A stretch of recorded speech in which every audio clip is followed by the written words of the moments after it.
Welcome to Heritage TV. I'm Kimberly and we're at the Civil Defence Heritage Gallery to learn more about firefighting and its history in Singapore.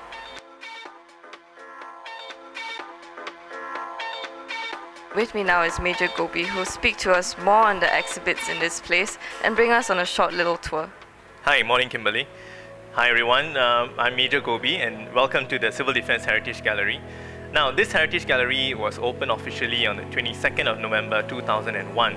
But years before that, a lot of thought and planning went into building up this Heritage Gallery so that everyone will know how the Civil Defence Force as well as firefighting developed and grew to what it is now today. Now, when we first started, we had horse-drawn fire engines, and these were steam-propelled engines. They were able to produce high jets of water quickly. However, there were some serious setbacks with these horse-drawn carriages. For one, there was a high cost in maintaining these 4 horses, and they got exhausted after short distances, and it was not so easy to maneuver around those small, narrow streets back then.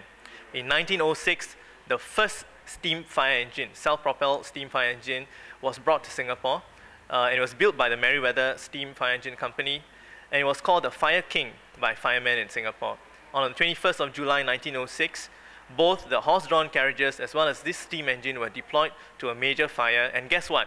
This steam fire engine arrived there first and put out the fire even before the horse-drawn carriages arrived. Now, before 1914, when there was a major fire in the places of business, especially in the central part of Singapore where you had huge warehouses and go-downs and places of business and a lot of people. When there was a major fire, you had to have cannons firing at Fort Canning to let the firemen know that there was a fire incident. By 1914, as the city infrastructure grew, the fire service grew with it, and we were able to establish such telephones where people could actually pick up the handset here and call in to the fire station and inform the firemen that there was a fire at this location. And there were also street fire alarms where people just had to go to it, pull down, break a glass, pull down a hook, and wait for the firemen to come. Now, what you see here is an example of how the firefighters of those days were dressed or even protected with a leather helmet, khaki uniform, very basic, very simple uniform as well as helmet protection, which provided very little protection compared to what the firefighters of today wear and are protected by. We'll now look at one of the most basic equipment on any firefighter, his helmet. Now, what you see here is the helmet that was used by the firefighters in the 1930s to the 1950s. It was called the Henry leather helmet, and it's made of leather, and it doesn't have that much of a protection for the firefighters in terms of the heads as well as the neck protection. And since 1999, we've been using these galley helmets.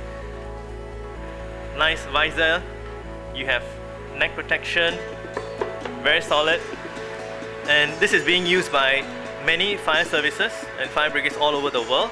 Now you can see that this is white, and white helmets are used by officers, and for the firemen as well as for the section commanders, same helmet but just orange in color. We've come to the end of an episode of Heritage TV, and I hope you've learned more about the history of firefighting in Singapore. Right now, I'll leave you with these parting words from Major Gobi. Let me just tell you that readiness is our only protection. Don't forget it.